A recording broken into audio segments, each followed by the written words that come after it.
पुरी स्थित श्री जगन्नाथ मंदिर सारे विश्व में वास्तुशास्त्र की सबसे बड़ी मिसाल है। इससे बढ़िया और इससे ऊंचा और इससे आदर्श वास्तुशास्त्र का कोई उदाहरण शायद दुनिया में नहीं मिलेगा कहीं भी। अब मैं आ रहा हूँ पुरी स्थित श्री जगन्नाथ मंदिर पर। पुराणों के अनुसार यहाँ नीलगिरी नामक पर्वत पर ही जगन्नाथ मंदिर की अवस्थिति मानी गई थी, किंतु किसी ऐसे पर्वत का अस्तित्व आज देखने को नहीं मिलता।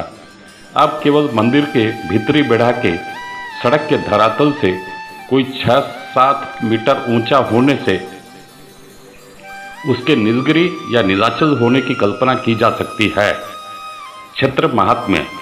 श्री पुरुषोत्तम क्षेत्र के महात्म्य का वर्णन निम्नलिखित पुराणों में मिलता है। स्कंद पुराण। इसका उत्कल खंड तो पूर्णतः श्री क्षेत्र के महात्म्य के लिए समर्पित है। लिखा है कि इस क्षेत्र में बुद्धिमान लोग ही वास करते हैं। स्वल्प पुण्य व्यक्ति यहाँ जन्म हो ही नहीं सकते। प्रलय काल में भी यह क्षेत्र बचा रहता है। नारायण ने नीलगिरी स्थित अक्षय वट पर प्रलय काल में शयन किया था तथा बहते जाते हुए मार्कंड ऋषि की रक्षा की थी। ज्ञानी हो या अज्ञानी, यह क्षेत्र सबके लिए मोक्षप्रद है। यहाँ निमिष मात्र रहने से ही अश्वमेघ का फल मिल जाता है। वेदांत कहते हैं कि यहाँ सुख से ब्रह्म मिलते हैं। ब्रह्म पुराण। यहाँ के सभी निवासियों को धन्य माना है, क्योंकि यहाँ श्री पुरुषोत्तम स्वयं विराजमान है। यहाँ का अन्न भोग महाप्रसाद या कैवल्य कहलाता है, जिसका जाति धर्म निर्विशेष से सभी आदर के साथ सेवन करते हैं। यहाँ का मंदिर बड़ो देवलो, मुख्य रास्ता बड़दांडो या ग्रैंड रोड और सागर महोदधि के नाम से जाने जाते हैं। श्री जगन्नाथ मंदिर का रसोई घर मंदिर के आग्नेय कोण में स्थित है। अब मैं पूरा आपको वास्तुशास्त्र के संबंध में अब बताने जा रहा हूँ। श्री जगन्नाथ मंदिर का रसोई घर रसोईघर मंदिर के आग्नेय कोण में स्थित है। विश्व भर में श्री जगन्नाथ का ही रसोईघर इतना बड़ा है कि कोई 1 लाख लोगों के लायक रसोई एक साथ बन सकती है। यहाँ की रथ यात्रा विश्व की सबसे बड़ी यात्रा या मेला है। मेघनाद प्राचीर और बाहरी बेड़ा। वास्तुशास्त्र के अनुसार सबसे अच्छा प्लॉट माना जाता है स्क्वायर प्लॉट, और इसके अलावा रेक्टेंगुलर प्लॉट। रेक्टेंगुलर प्लॉट अर्थात आयताकार प्लॉट ही जगन्नाथ मंदिर का है। कूर्म प्राचीर से कोई 100 से लेकर 150 फीट छोड़कर चारों ओर ऊंची दीवार है, जो मेघनाद प्राचीर के नाम से जानी जाती है।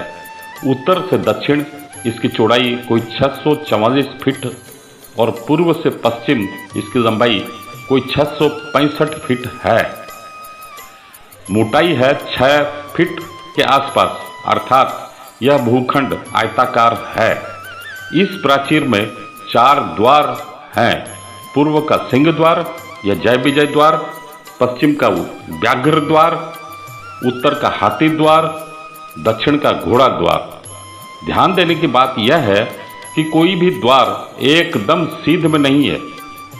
ये भी वास्तुशास्त्र के अनुसार ही द्वार सब बने हुए हैं। पूर्व का सिंह द्वार ही मुख्य द्वार के रूप में जाना जाता है। बलभद्र जी, सुभद्रा जी एवं जगन्नाथ जी की मूर्तियां रत्न सिंहासन पर मध्य में विराजमान है।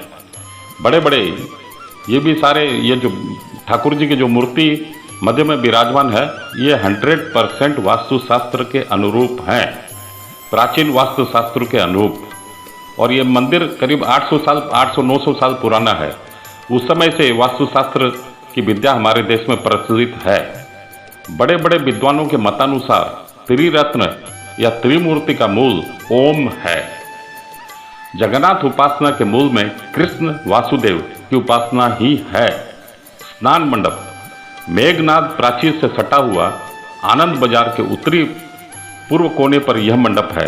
इसका आकार है 75 फुट गुणा 75 फुट, ऊंचाई 8 फुट। देव स्नान पूर्णिमा के दिन विग्रहों को यहीं स्नान कराया जाता है। यह स्नान स्वर्णकूप से 108 गागर जल लाकर कराते हैं। संध्या के समय विग्रहों का गणेश वेश होता है। गणपति भट्ट नामक एक भक्त की स्मृति में विग्रह ऐसा वेश धारण करते हैं। यह ईशान्य कोण में है। स्नान मंडप जो है ईशान्य कोण में, जहाँ की वास्तुशास्त्र में जल की बात कही गई है, उसी जगह पर यह स्नान मंडप है। स्वर्णकूप या कुआं, यह भी स्नान मंडप पर ही है। यह भी आपका ईशान कोण में ही है। शीतला मंदिर से सटा ठीक उसके उत्तर में एक कुआं है जो वर्ष भर बंद रहता है। केवल ज्येष्ठ पूर्णिमा के दिन देव स्नान के लिए इस कुएं का पानी निकाला जाता है। इसका जल सर्व तीर्थमय माना जाता है। जगन्नाथ मंदिर की विशेषताएं, पाकशाला एवं रंधन विधि में कई मिट्टी के पात्र एक साथ चूल्हे पर चढ़ते हैं, जिनमें खाद्य सामग्री होती है एवं सबसे ऊपर की मिट्टी हांडी सबसे पहले सीजती है या पकती है। श्री जगन्नाथ जी का मंदिर पुरी के बड़दांडो अर्थात मुख्य रास्ता पर स्थित है, जिसे इंग्लिश में ग्रैंड रोड भी कहते हैं। यह समुद्र के बहुत ही नज़दीक है। इसके बावजूद भी मंदिर परिसर में ना तो समुद्र की कोलाहल सुनाई देती है और ना ही रास्ते पर आने जाने वाले किसी वाहनों की आवाज़ सुनाई देती है। यह भी मंदिर की एक विशेषता है। मंदिर के शिखर पर भगवान का जो पताका उड़ता है वह हवा के विपरीत गति में उड़ता रहता है। मंदिर के ऊपर कोई हेलीकॉप्टर या विमान का उड़ना वर्जित है। मंदिर के ऊपर कोई पक्षी भी उड़ता नहीं है। अब मैं आ रहा हूँ अनेक दूसरी बातों के ऊपर जो वास्तुशास्त्र संबंधी बातें हैं। हम लोग सब जानते हैं कि नैऋत्य कोण जो होता है वो घर में जो मुख्य लोग होते हैं अर्थात माता पिता या दादा दादी या माता पिता, उनका स्थान होता है। उसी तरह जगन्नाथ मंदिर में नैऋत्य कोण में भगवान बलभद्र, माता सुभद्रा, भगवान जगन्नाथ जी की जो माता है उनके माता का नाम है बिमला माता, बिमला देवी। बिमला देवी का मंदिर जगन्नाथ मंदिर के ठीक नैऋत्य कोण में है।